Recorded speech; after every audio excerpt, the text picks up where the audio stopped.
O estilo barroco. Bom, se o humanismo e o classicismo marcaram a tomada de consciência do homem como um sujeito universal e centrado, agora o barroco marca uma espécie de retração. Por conta da Contra-Reforma, o homem que se via no centro e controle de suas expectativas se vê encurralado pela Igreja Católica, que buscava a qualquer custo retomar o seu prestígio e fiéis perdidos durante a Reforma Protestante. No entanto, temos um homem barroco completamente confuso, porque, por um lado, ele já se atenta para as questões do mundo e sua individualidade, e por outro, a Igreja o chama para o celestial. Diante dessa dualidade entre o sagrado e o profano, esse homem fica inteiramente deslocado e indeciso. E a esse fato me refiro não apenas ao âmbito da literatura ou da arte, mas sim da sociedade como um todo. A arte barroca, diferente da arte renascentista, não possui objetividade e intenção de ser clara. Em geral, visa o mistério. O objetivo da obra barroca é provocar um impacto emocional através do dramatismo e exuberância, além da complexidade em cores, emoções e planos e a notória ambiguidade em suas representações. Portanto, a arte barroca não se presta a uma interpretação racional. Podemos dizer que ela convida a uma experiência sensorial. O uso do termo barroco durante o seu momento histórico era uma forma de criticar os artistas, já que a palavra barroco significa aquilo que é confuso e complexo. Já mais tarde, no século XIX, o termo perde o significado negativo e passa a designar uma expressão artística própria. Todavia, ainda hoje, fora da arte e da literatura, a palavra barroco é usada para xingar algo ou alguém com relação a excessos e exageros. Também é importante citar que, apesar de no Brasil não termos o classicismo, porque o território ainda estava em condições de descobrimento, povoamento e exploração na época, nós temos o quinhentismo, que é a versão brasileira do classicismo. Mas daí, quando chegamos ao barroco, o Brasil se nivela a Portugal, e nós nos encontramos na mesma linha que eles desde então. A pintura barroca integra o conjunto de manifestações artísticas ocorridas no período denominado barroco, como o próprio nome sugere. Ela surgiu junto com outras manifestações do período, como a escultura e a arquitetura. Ela é marcada pelo estilo religioso, dramático, com a clara demonstração do estado emocional e o apelo aos sentidos. Algumas características marcantes são recorrentes, como a religiosidade, o realismo, a busca da fé por meio dos sentidos, a sensualidade, o forte conteúdo emocional e a teatralidade. Essas características são enaltecidas através do plano claro e escuro. Com ele, é possível que o fundo escuro enalteça a fronte dos personagens, intensificando a sensação de profundidade. Na figura ao lado, na obra Cristo na Coluna, de 1607, feita por Caravaggio, é evidente a separação assimétrica, dando destaque a Cristo, deixando os outros personagens em segundo plano, com as separações retorcidas, ou seja, a partir de uma diagonal mais um traço vertical, que faz com que separe o primeiro dos segundos planos, que são os outros dois personagens, e o primeiro é o Cristo, substituindo a unidade geométrica e o equilíbrio de arte renascentista. Ao fazer uma comparação, na arte renascentista nós temos personagens centralizados, já na barroca não. Essas características ditas serão evidentes em todas as obras analisadas durante a nossa apresentação. O flamengo Peter Paul Rubens é considerado por muitos o maior pintor do estilo barroco. Nasceu em Siegen, na Alemanha, em 1577 e viveu por 8 anos na Itália, onde recebeu muita influência. Em suas obras, Peter procurava fazer composições dinâmicas e enfatizar a cor, o movimento e a sensualidade. Os assuntos que abordava eram cenas mitológicas, dramáticas ou religiosas. Rubens também era diplomata e atuou como defensor da paz entre a Espanha e a Inglaterra. A cena mitológica grega, o julgamento de Paris, foi representada por Peter algumas vezes, e nelas estão presentes alguns elementos em comum. Podemos perceber que a paisagem ao fundo é um pouco mais clara, e os elementos que estão na frente possuem tons quentes e mais escuros, dando destaque aos elementos principais, que são as deusas e o mortal, Paris. Os corpos das deusas são sensuais e são de acordo com o padrão de beleza da época. Também estão presentes alguns elementos que representam cada personagem. Paris, por exemplo, está sentado numa pedra com um cajado e uma maçã de ouro. Ao seu lado está o deus Hermes, observando a cena, e um cachorro sentado ao seu lado, descansando, representando então a ideia de que Paris era um pastor. Já em relação aos deuses, podemos perceber elementos como o pavão, que é o deus representante. O pavão, que era um animal que poderia representar muito bem Hera, ou Juno, a deusa que era esposa de Zeus. Depois, no meio temos Afrodite, ou Vênus, uma deusa que é mais sensual e possui enfeites, e perto dela, Cupido, o seu filho, que representa o amor. E por último temos Minerva, ou Atena, que ao seu lado possui um escudo com a cabeça de Medusa representado, um elmo dourado e uma coruja que representa que ela é a deusa da sabedoria e a deusa da guerra. Esse mito grego conta que as três deusas, Atena, Hera e Afrodite, foram à Terra para perguntar a Paris qual seria a mais bela entre as três. Em troca, se fossem escolhidas, prometeram algumas coisas, como por exemplo, Hera prometeu que Paris seria o homem mais poderoso do mundo. Afrodite prometeu que Paris iria se apaixonar pela mulher mais linda do mundo e vice-versa. E Atena prometeu que Paris seria o guerreiro mais forte de todos e que nunca perderia uma guerra. Sendo assim, Paris escolheu Afrodite. E a mulher mais linda que tinha na época era a esposa de Menelau, que era o rei de Troia. Então, com a ajuda da deusa, Paris fugiu com Helena, dando origem à guerra entre os gregos e troianos. A composição denominada A Cabeça da Medusa é uma obra do pintor barroco Peter Paul Rubens, que é o mesmo autor da obra O Julgamento de Paris, cuja biografia já foi abordada, e de Franz Schnitters, que é um pintor barroco especialista em natureza morta. Logo, coube ao Franz pintar os ornamentos e os animais peçonhentos da tela, como as cobras e escorpiões, enquanto Peter se dedicava à cabeça decepada. Esse tipo de interação era muito comum entre os artistas barrocos nas duas primeiras décadas do século XVII, tendo os pintores trabalhado juntos em algumas obras posteriormente. O tema mitológico sobre a cabeça decepada de Medusa ele foi abordado de forma diferente ao tradicional, uma vez que ela não foi representada em formato de escudo, como apregou o mito, mas posta sobre a borda de uma pedra, tendo uma paisagem escura ao fundo, o que acentuou ainda mais a dramaticidade do ato, mostrando a lividez do rosto do horripilante ser, com seus olhos esbugalhados a saltar das órbitas, e como também vários outros detalhes, como os lábios entreabertos e roxos. A cabeça, apesar de decepada, traz um amontoado de cobras vivas e inquietas circulando sobre ela. Elas se levantam, entrelaçam e lutam entre si e giram desesperadas, tentando se livrar do couro cabeludo da figura sem vida.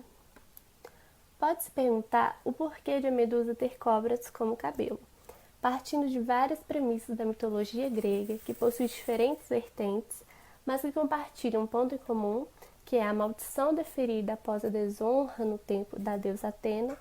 O psicanalista Freud traça vários simbolismos. Ainda viva, a Górgona ela era uma criatura de mulher fálica, uma castradora cuja mera visão petrificava. Freud é conciso. Decapitar é sinônimo de castração. Então, toda ameaça e perigo ganham poder pelo meio do aniquilamento do eu, que, encaixando-se na ameaça, na angústia da castração, finalmente revivem o primeiro de todos os traumas, o do nascimento e morte.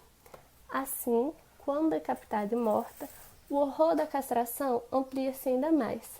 Agora mesmo é que a visão da cabeça da medusa torna o espectador rígido de terror, transformando em pedra, e as serpentes venenosas, mais uma duplicação ou multiplicação da imagem do complexo da castração.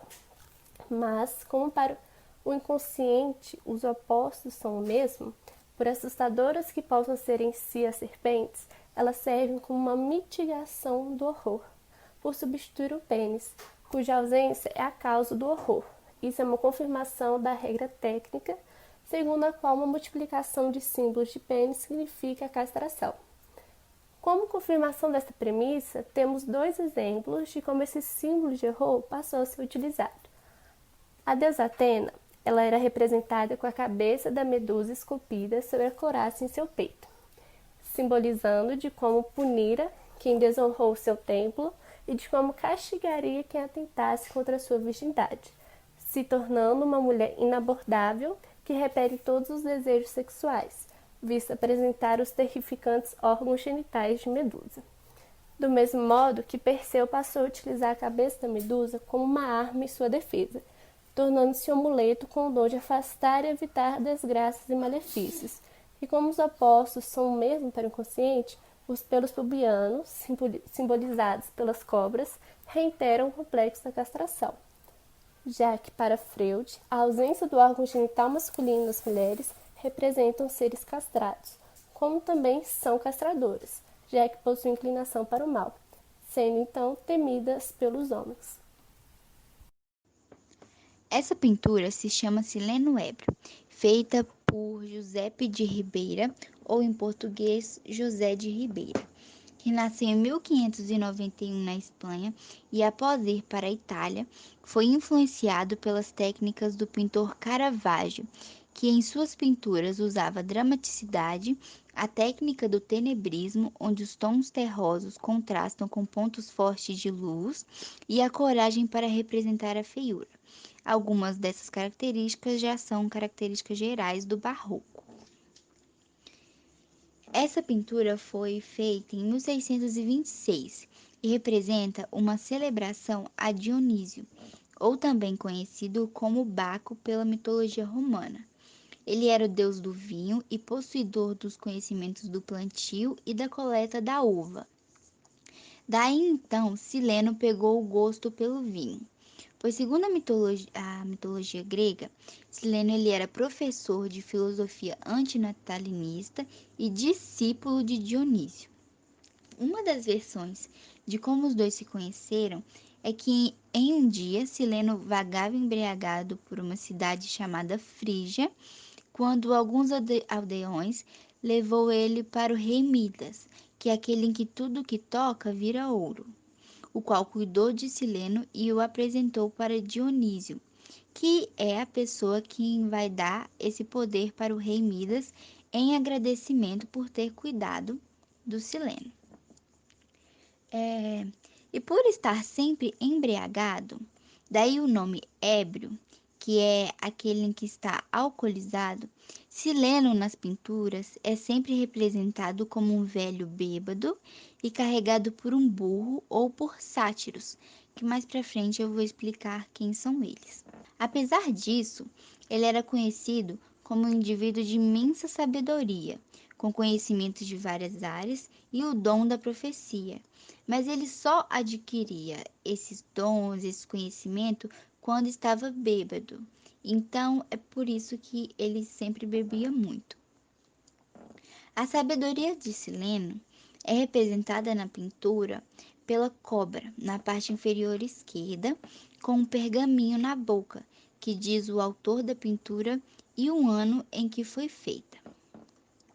Sileno então se encontra em primeiro plano na pintura, cobrindo sua genitália com folhas de parreira, deitada em uma cuba de madeira usada para espremer uva na safra.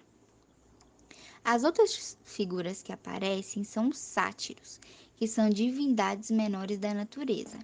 Eles tinham mais relação com as ninfas para realizar o cortejo. Essas ninfas também são representadas por Ribeira no canto superior direito, sendo como a ninfa, que está sendo olhada e desejada por um homem, que supõe-se que seja Priapo, filho de Dionísio. Então faz sentido ser Priapo, porque a festa é uma celebração a Dionísio. Temos também à direita de Sileno o deus Pan, com orelhas, chifres e pernas de bode, no qual está coroando Sileno. Pan é o deus dos bosques, dos campos, dos rebanhos e dos pastores. Por isso, na pintura, se encontram algumas coisas alusivas a ele, como uma corda, que representa o pastoreio, e uma tartaruga, que está no canto inferior direito, que representa a preguiça de Pan, pois apesar de tudo, Pan também era muito preguiçoso. O sátiro, atrás de Sileno, está colocando vinho em sua concha, a qual representa a morte de Sileno. Mas, vemos que Sileno não está ligando muito para isso, está apenas curtindo a festa, pela expressão no rosto dele. Temos também à esquerda um sátiro trazendo consigo um copo de vinho. E por último, um burro urrando, no qual Sileno era sempre representado, como eu havia falado. Esse burro está ali provavelmente para carregar Sileno após a celebração, assim como os sátiros. O burro também traz a comicidade para a pintura e também para a mitologia grega. Artemisia Gentileschi foi a artista barroca que nasceu em Roma no ano de 1593. Começou a pintar no ateliê de seu pai até mais velha, quando mostrou resultados ao fazer vários quadros belíssimos, como, por exemplo, o quadro Susana os Anciões. A pintura é baseada no relato da parábola de Susana, que era uma mulher casada com um rico morador da Babilônia, assediada sexualmente por 2 juízes que frequentavam sua casa. Ao recusar as investidas dos dois, foi falsamente acusada de adultério. Segundo a Bíblia, Susana só escapou da morte por apedrejamento por intervenção do profeta Daniel. Ele teria sugerido que os dois fossem interrogados separadamente e questionados sobre em que árvore do jardim teriam visto a consumação do adultério. Como não haviam combinado os detalhes da história, caíram em contradição, e Susana foi inocentada da acusação. É possível perceber neste quadro que os dois homens estão encarando Susana com um olhar malicioso. O homem, aparentemente mais velho, faz um gesto com as mãos, alertando Susana a ficar calada e aceitar a situação. Já Susana tenta evitar, demonstrado pela sua mão levantada e o afastamento de seu rosto em relação ao do homem. A artista normalmente costumava fazer obras nos quais tinham figuras femininas fortes, sendo influenciado pela Bíblia e pela mitologia, mas com um olhar focado para o feminino. Mas Artemisia Gentileschi mostra uma Susana vulnerável e assustada, diferente de suas outras obras e das muitas outras representações dessa parábola, que mostra Susana como uma mulher frívola e namoradora. O banheiro de Batseba. Giuseppe Chiari foi um pintor italiano do final do período barroco, ativo principalmente em Roma. A pintura Banheiro de Batseba foi feita a óleo e estima-se que tenha sido pintada por volta do ano de 1700. Para entendermos a imagem, é necessário antes entender o seu contexto. A obra em questão é uma representação do adultério do rei Davi com Batseba, encontrada na passagem bíblica de 2 Samuel capítulo 11, onde Davi, que em uma noite, enquanto passeava pelo terraço de seu palácio, reparou em uma mulher muito bonita que se banhava. E mesmo essa mulher sendo casada, deitou-se com ela e, posteriormente, após a mesma afirmar estar grávida, mandou matar o seu marido e casou-se com ela. Esta pintura é considerada uma das melhores de Chiari. A mesma foi baseada em uma obra pintada por seu professor Carlo Maratti para o marquês Niccolo Maria Pallavicini. Analisando a pintura em si, em primeiro plano, Batseba é mostrada em seu banheiro, servida por 2 servas, e no fundo, em segundo plano, temos o rei Davi observando-a da varanda do palácio. Na história é contado que mais tarde Davi enviou Urias, marido de Batseba, para a batalha, a fim de que ele morresse e dessa forma o rei tivesse caminho livre para casar-se com a mulher. Chiara introduziu uma série de motivos, como o gesto de Batseba arrumando seu cabelo, que sutilmente redireciona o estilo mais robusto de Marat para sensibilidades rococó, posteriormente incorporadas por artistas franceses, incluindo Natoire e Boucher. Fazendo uma análise minuciosa, é possível nos questionarmos sobre a integridade moral de ambos os personagens da trama. Teria Davi praticado o ato de voyeurismo, termo ligado à desordem sexual que consiste na observação de uma pessoa nua e que não sabe que está sendo observada? Ou teria sido Batseba a cometer escopofilia, que seria o desejo patológico de se exibir ou ser observada pelos outros? Os relatos da história insinuam que Batseba teria sido culpada ao seduzir Davi, o levando a cometer o ato que resultaria em seu pecado e posteriormente no assassinato do próprio Urias. E dessa forma é possível fazermos um paralelo entre essa história tão antiga e a sociedade contemporânea, onde ainda se é muito discutido, num contexto de um assédio sexual, de quem seria a culpa, da mulher que se exibe ou do homem que a assedia. Joaquim Andres Uteavel nasceu em Utrecht, atual Holanda. Foi um pintor, desenhista e gravaturista. Era casado e foi um calvinista e patriota convicto. Suas obras variam de tamanho e assuntos, como cenas de gênero e retrato, principalmente assuntos bíblicos e mitológicos. A obra Marte e Vênus, surpreendido pelos deuses, foi uma das pequenas versões de Uteavel, pintada em 1605 em óleo sob cobre. O título dessa pintura já nos remete de que se trata de uma mitologia grego-romana, em que os amantes Marte e Vênus foram flagrados em uma relação extraconjugal pelos deuses e deusas e também pelo marido de Vênus, Vulcano, o deus do fogo. Ao fazer uma análise mais precisa, percebe-se que Vulcano está de pé sobre a armadura do deus da guerra sangrenta, Marte, que está descartada à direita. Vulcano também está segurando algo invisível, sua rede de bronze, que forjou para prender Marte e a deusa do amor e da beleza, Vênus, enquanto Cupido, o filho dos adúlteros, e Febo, o deus do sol, param em cima da cama, puxando o dossel verde, revelando os amantes surpresos. Os adúlteros estão com os braços suspensos, uma característica do barroco. Isso significa sensualidade fértil. E revelam também uma disposição sexual pela posição das pernas. Outros deuses e deusas, como Júpiter, o deus do céu, situado na direita superior, segurando seu raio, e Plutão e Proserpina, respectivamente, o deus dos mortos e a deusa da fertilidade, estão com olhar malicioso e com disposição sexual. Eles também se reúnem para zombar do casal adúltero. Em uma cena além da cama que demonstra um aspecto de profundidade como efeito de ilusão, Vulcano, o ferreiro, martela sua rede de bronze invisível, o que pressupõe que Vulcano já estava desconfiado da traição de sua esposa. Notando os rostos das deusas, percebe-se que coram de empolgação, uma espécie de sensualidade. Prestando mais atenção nos mamilos, principalmente o de Vênus, é perceptível o formigamento de tensão e medo. As pinturas de Uteavel são realmente muito famosas, pois ele era o único que pintava cenas de relações íntimas muito explícitas. Assim, muitas obras foram alteradas por proprietários justamente para ocultar detalhes anatômicos eróticos. Nota-se algumas características do barroco, como o excesso de drama e teatralidade, como se a pintura fosse na verdade uma apresentação teatral. A técnica do claro escuro, especialmente no plano dos amantes, no qual o fundo é muito escuro, e esse fundo muito escuro faz com que o que fique bem à frente receba maior destaque. Então a fronte, os rostos dos amantes, recebem muito destaque de luminosidade, parecendo algo teatral. Essa técnica também reflete o desejo de estar no céu e também na terra, ou seja, o sagrado e o profano.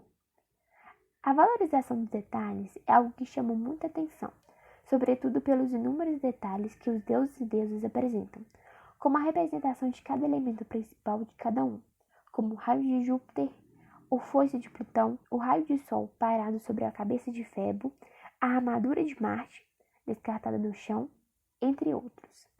As formas dos corpos também transmitem a sensação de movimento, perturbação e realismo. Em suma, o Teavel rompe o padrão do sagrado ao pintar temas mitológicos e traz à tona assuntos entre o sagrado e o profano, o céu e a terra, o eterno e o mundano. Esse foi nosso trabalho, espero que tenham gostado e obrigada.